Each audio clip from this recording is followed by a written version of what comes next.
This is The Resilient Life, where we believe that every human will struggle in this life. Our challenge is to struggle well. I'm Ryan Manion. I lost my brother to war, my mom to cancer, and I'm the daughter of a retired Marine. I'm also a wife, mom, author, and president of one of the nation's leading veteran service organizations. Join me and some incredible guests as we explore the value of struggling well through life's inevitable challenges. Welcome to another episode of the Resilient Life podcast. I'm really excited to bring you today's guest, Keenan Beasley, the CEO of Supply Factory Brands. He's an entrepreneur, investor, and veteran.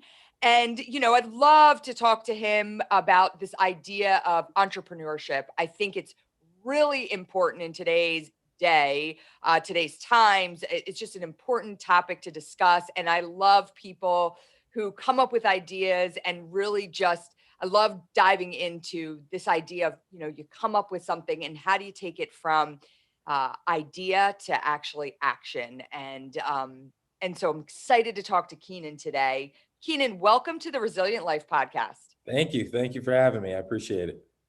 So let's talk a little bit about your background. I got connected with you because our chief of programs, Janae Nash, went to West Point with you. Yeah. And so, we were talking about entrepreneurship. And I said, I'd love to find a really young, dynamic entrepreneur to interview. And she said, I have the perfect person. And so she connected me with you. But one of the things is I was looking through your background.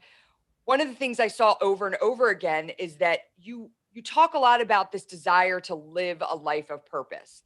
And what do you think sparked that early on? Was that something that was instilled in you from your parents, or where did that come from? Yeah, I think it was definitely instilled from my parents, first and foremost. But, you learn purpose through teamwork, especially being an athlete and a football player growing up. And then I think as you go to West Point, it just continues, right? That is the mantra, right? We exist to serve the public, right? The greater good. And some of us, as we all know, make the ultimate sacrifice for the good of the nation, right, and of the world. So it's very much instilled in us all the way through. And so I've had that from birth all the way through now. So it's just a kind of my normal state, actually. It's interesting because I talk a lot about living a life of purpose. And it's something that I try to impress upon people that, regardless of what you're doing, even if you're working a 9-to-5 job that pays $15 an hour and is just putting food on the table for your family, you have to find something within your life that finds you purpose. Yeah. And it may not be your job. It may have to be something extracurricular, but find that purpose. But what I also talk about in the idea of finding purpose, and I always say I feel incredibly blessed and lucky that my purpose is found through the work I do at the Travis Manion Foundation. So I'm able to wake up every day and feel a sense of purpose through my professional career. Not everybody has that, and I get that. But beyond that, I also talk a lot about this idea that I wasn't living a life of purpose prior to my brother's death. And it really took a tragedy for me, losing my brother in Iraq in 2007, for me to make that switch to say, I need to live a life of purpose. I need to find a purpose and passion in my life. And a lot of times people will say to me, well, do you think you would have found that sense of purpose had Travis not been killed? And I don't know the answer to that. Maybe not, because I didn't know it was missing until after he was gone. So I love the idea that was always within you. That was always instilled in you. And I think, I try to say, don't wait until you have to make that change. Don't wait till something tragic happens, until you're faced with having to overcome adversity to say, okay, where am I going to find that purpose from in my life? And initially, the way you intended to live out that purpose was by serving in the military, to which prompted you to pursue a degree at West Point. Yeah. And tell me about that decision. What about the military equaled purpose to you? I will say I have to give all the credit to my dad, actually, on that one. He was pretty much the big driver of me going to West Point. And I think, as a high school athlete and recruited athlete, you look for great football programs. Of course, that's a thing. But then you look for what's the balance, right? What's your backup plan? Making sure you go to a place that has a great academic background as well. And I think the way that my dad looked at it is, it was like this three-headed monster, right? It was great football program and history and tradition, incredible academics, being ranked one of the top schools in the world. But then you have this leadership institution that helps propel people even further in their careers, post graduation in their adult life. So that was the big driver for me. And I think, the aspect about the Army, what's always cool is the Army is just, it teaches you to serve, right? Serve people. And I think that's what I was always taught. And, that's from, my faith standpoint. I exist to serve the world, right? And to make, to leave an imprint on society beyond my time here, right? That's legacy building. And I think that's what West Point's all about. That's what the Army's all about. And I think a lot of us are drawn to that idea of the mission. And I think that's what's amazing. And I tell this to everyone. Everyone doesn't have to be an entrepreneur, but at least try to find an organization where you believe strongly in that mission and that vision and that purpose. And it is absolutely great to join that. Some of us that are founders or, entrepreneurs, and you come upon that vision through sometimes tragedy, through sometimes observation, through whatever it is. Our job then is to passionately convey that to the organization and hopefully inspire them to want to join and continue to follow and build it. So yeah, it's an honor and a privilege. And I think that's what it's like to serve. And that's what every veteran will say. And I think that's what every founder or CEO will also say. I love that. And I love how you were talking about you don't have to be an entrepreneur um, uh, to find that purpose and passion. And one of our values at my organization is purpose begins with passion. And, we instill that in everyone that works for our organization. Like, in order to find that purpose, you have to have a passion for the work that we're doing. Yeah. And we always say, we like to approach, our organization has been around for 13 years now, right? And we are one of a nationally recognized veteran serving organization, one of the largest in the country. But I always say, I want to make sure that we always are approaching it with that entrepreneurial spirit, that we're not becoming this big bureaucratic organization. Every day, we are looking for how we can be disruptors in the space, how we can change, how we can affect positive change, and always thinking of ourselves as that small little organization that we were at the beginning. Yeah. And I think that's the beauty a lot of times of what we're able to do. We are not fully just set in our ways and saying, this is what we do, and we don't shift, we don't change. And, it's fared us well so far, and we continue to operate like that. But that's one of my favorite values at an organization is just that purpose begins with passion. Yeah. Um, You guys do stuff that, I admire, especially. And I think everyone who's building a company, even in the for-profit side, has to think about it. And it's, if you can remember to bring your end user into the room, into the conversation, into the office, into the work, it keeps you really humble because it's not about you. It's about those folks that you're trying to impact.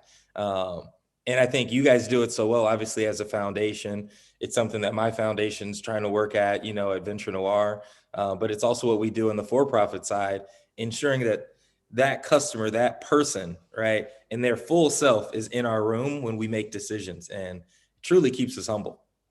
Yeah, absolutely. So I want to talk to you a little bit about your entrepreneurship. Well, I want to talk to you a lot about that. You've served in leadership positions in a number of high profile Fortune 500 companies after you left West Point, all of which were formed within the health and beauty industry. And then in 2014, you formed Black Box. Tell us about that experience.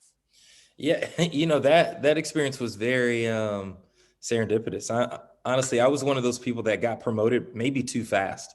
And I tell everyone that you have to watch out for that, because you have a lot of fun at the junior level.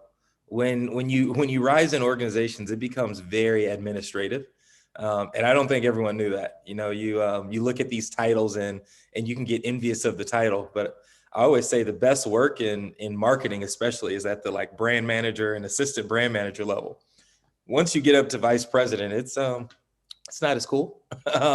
So a little bit for me, I was, a 29, 30-year-old vice president, and I just felt like I had gotten away from the work, and I still wanted to do that. I still wanted to impact consumer behaviors. I wanted to create, better products, better insights, bring the humanity back. It was getting lost. And that's what led us to start Black Box. And I started with another West Point grad. She was a year older, and we came together kind of on a data aspect and then the creativity, pulled the worlds together to create breakthrough strategies, to just change the behavior of marketing and even the look of marketing. So we did that for 5 years and had an awesome time across some amazing clients. We got to work with everything from Facebook to Western Union to Nike to everyone in between. So it was really cool to just kind of creatively flex that muscle. So tell us what Black Box is. Yeah, so Black Box and we decided to pivot out of Black Box about 2.5 years ago.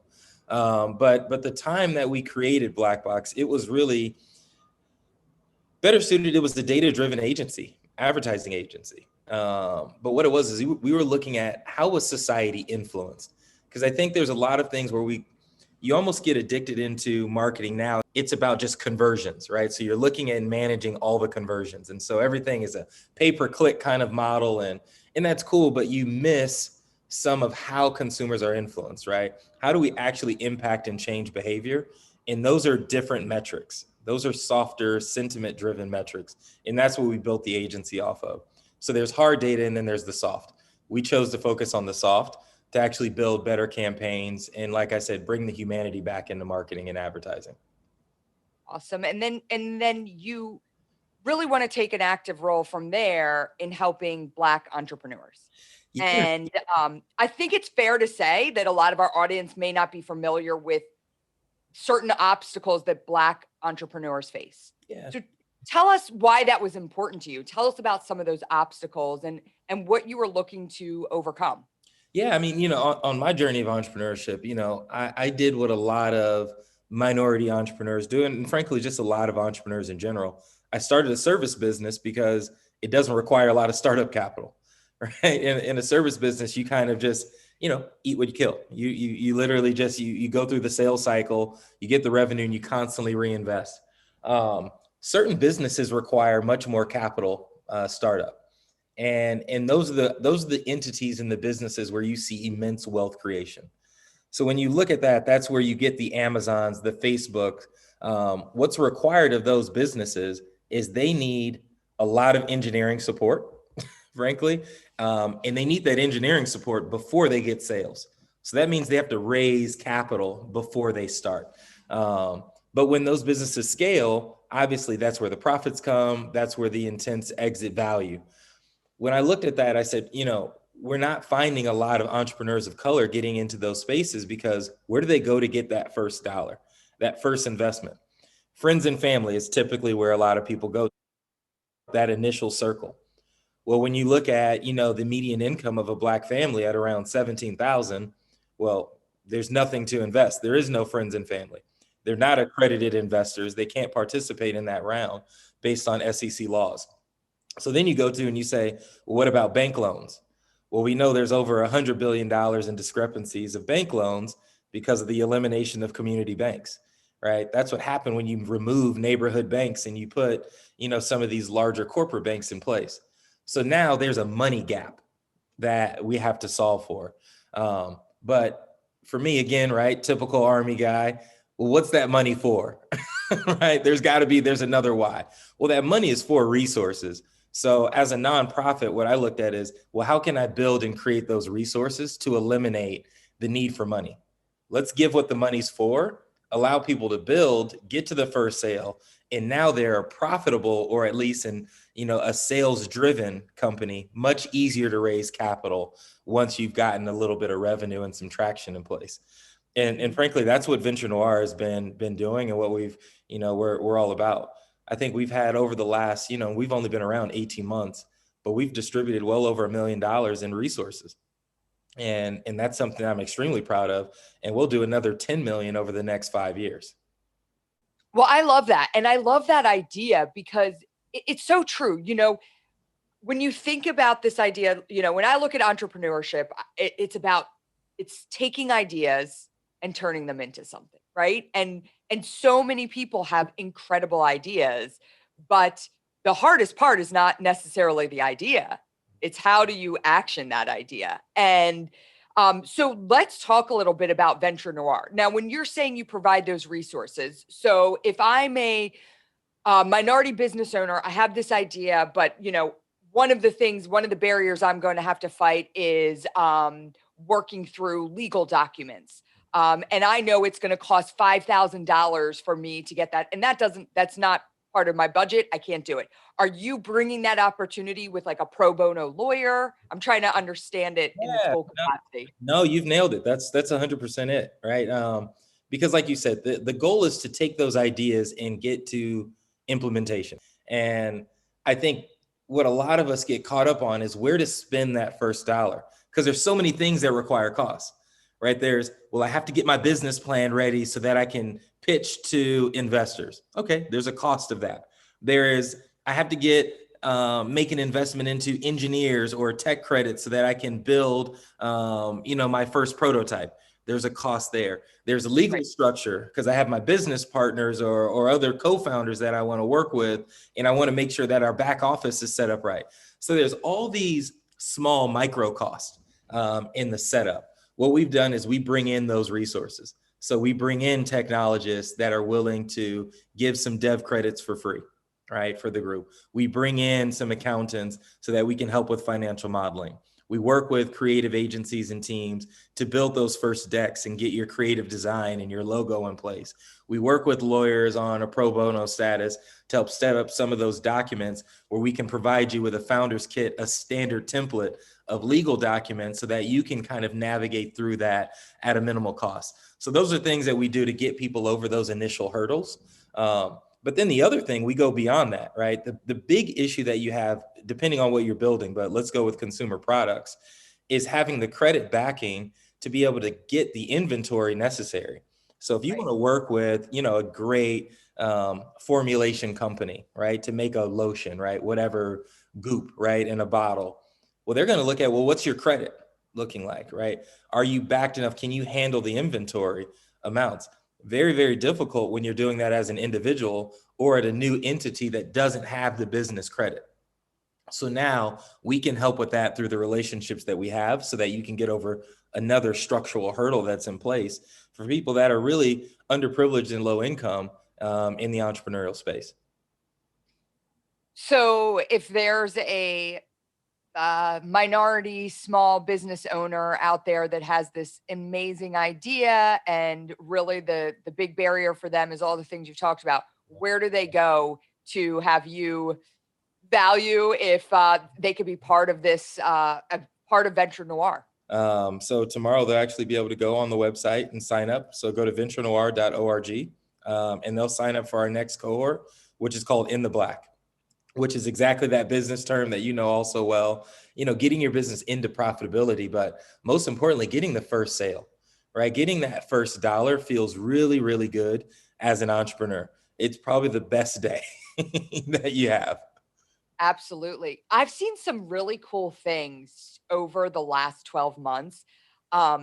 This whole idea about entrepreneurship, about starting your own, taking your idea, turning it into action, starting your own small business. One of the things that I have followed really closely is and seen just a huge jump in using social media as a free platform to market your business. And more so, I've seen it on, I don't know if you're familiar with TikTok, if you've watched the TikTok platform and how it has exploded with to the point where I have bought jewelry off of small business owners on TikTok, which guides me to their Etsy store. And I just love that I'm seeing this idea of, again, someone who says, I may not have the money, but I've got the passion.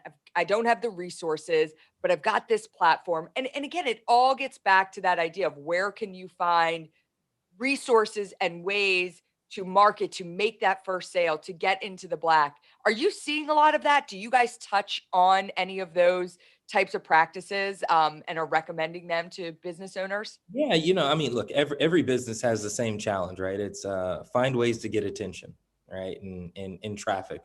The traffic and that volume is obviously what drives most of our revenue.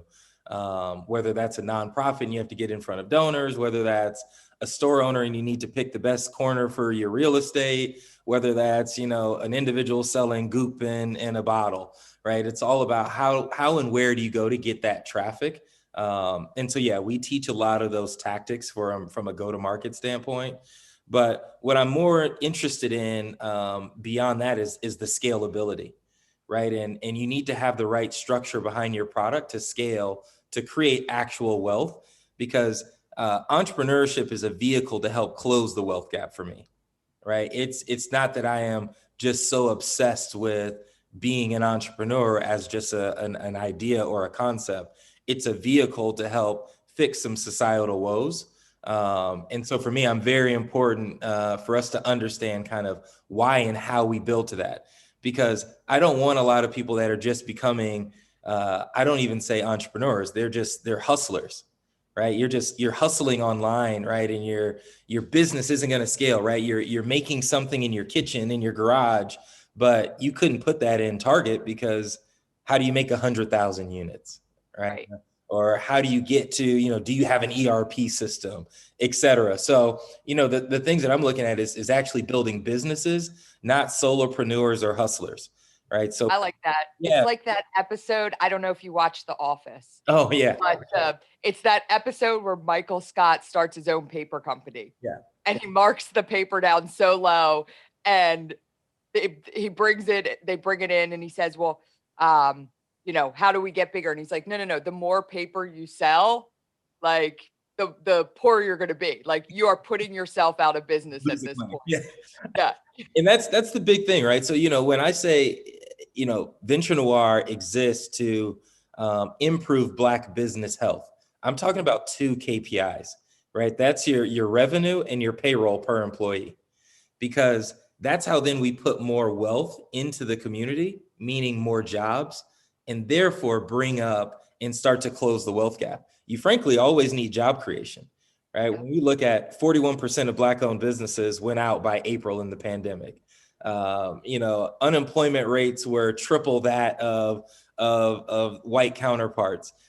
We have a thing where there's just less jobs and less revenue per employee and less payroll per employee.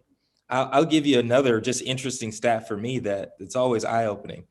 When you take every white owned and ran business in the country, there's enough wealth there to employ every white person in the country with about $84,000 a year, right? Which is well above living standard, which is fantastic. Those are healthy, great businesses. If you take every Black owned businesses, they have enough revenue to pay every Black person in the country $4,000 a year, well below poverty line. So those are some of the gaps in the metrics that we're looking to really close. All right. And what are the tips and tricks and techniques and resources needed to solve for that? Right. Because that discrepancy it's not good for the overall general society. Right. Yeah. Impact of income inequality is what hurts just America completely, because we're a thriving middle class nation. Right. The strength of our market is in the strength of our middle class. So when you have a middle class that's hurt, you have to aggressively solve for that. And so, like I've always said, entrepreneurship is a vehicle to do that.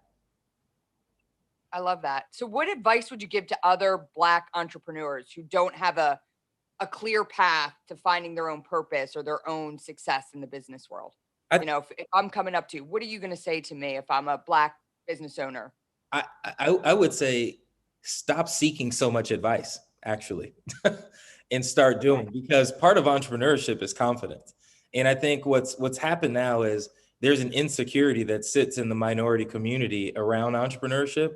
And that's why, I always say they're over mentored and under resourced, right? Stop aggressively seeking advice I and, love that. and really start doing and have long looks in the mirror. And I spent a lot of time praying. I can tell everyone that, and find that in yourself, because that'll start to lead you down the right paths.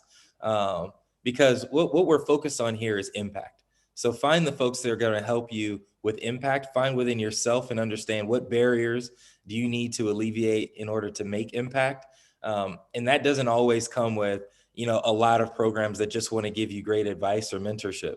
Um, I like that. Yeah, I think I'm guilty of it too, just in general. It's like I could maybe look too far, too wide, ask too many people for their advice, their guidance, as opposed to just saying, no, I have the confidence in myself to say, no, I'm going to go do this. I'm going to get it done. I'm going to give it a go. It's like you're waiting for everybody, every single piece to be in place, every single person to give you that. Yeah, go for it, and you have to have that confidence in yourself for sure. because that's the goal, right? It's a race to actually make the mistakes so that you can improve.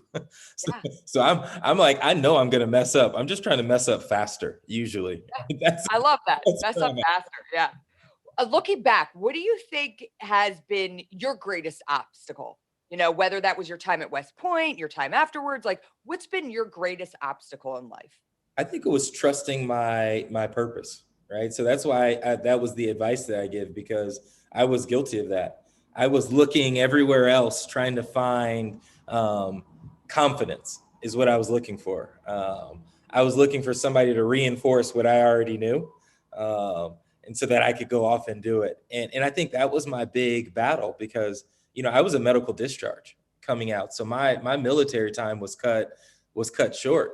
And that was something that always bothered me, right? It was like I felt that I had more to serve, like I wanted to serve more. And it was like unfinished business for me. So I had to really seek out, like, how am I going to do that in a non-military way, right? Because it's so clear on how you're serving and why. And in the Right. military, it's an amazing institution that's been around forever, and they have it down. And I was a little bit lost. And what I had to realize was I just genuinely love solving problems for people.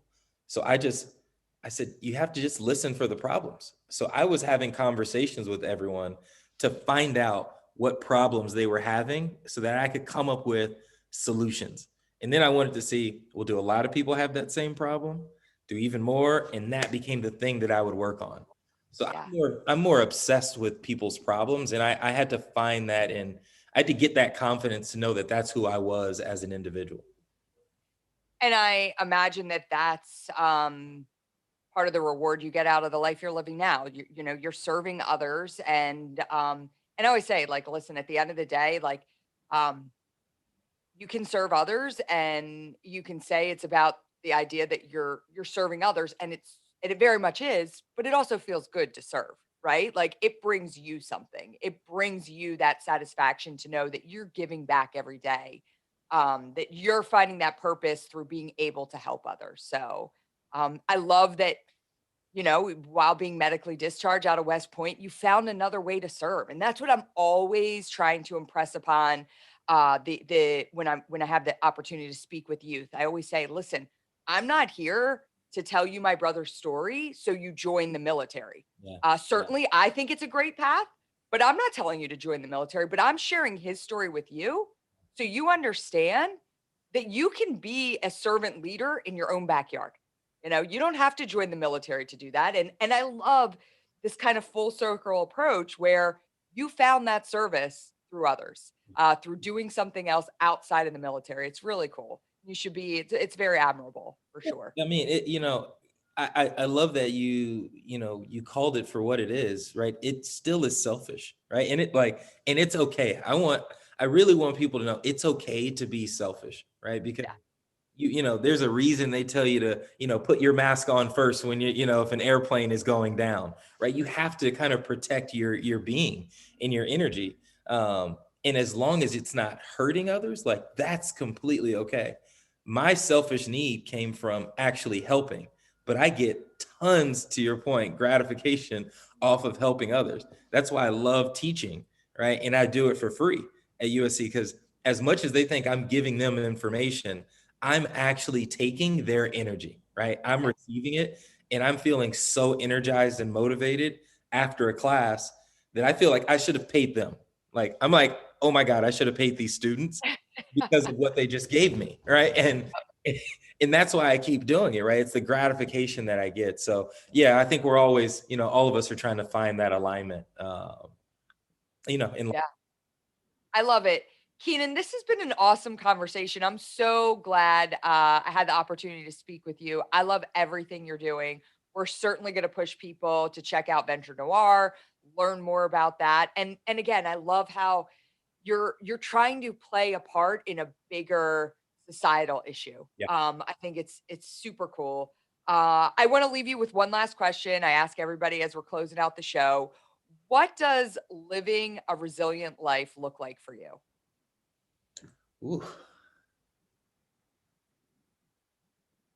I think for me, the journey of entrepreneurship. So I'll take off the nonprofit hat for a second, right, and talk as a peer to lot of the folks that we're helping. Um, the journey of entrepreneurship is a never ending journey, right? It's a journey of like getting up and knowing that you got a battle on your hands, and it's getting out of bed each and every day. And I think I've gotten really big on behavioral health, and talking with a lot of my friends that have been going through different things and having open conversations. And what entrepreneurship to me is about is grit and that toughness of getting up every day to serve. And I feel like that's what we all do, right? That's what we do as Americans. That's what we do as humans. If you're faith based like I am, that's what you do as a Christian. It's finding ways to get up and serve. And that's the life that I want to live, and that I'm continuing to strive to do. And I'm encouraging everyone to do. So it's just getting up and just know you're going to face whatever it is. That's right. Getting up. I say it all the time. I could have very easily pulled the covers over my head after my brother was killed.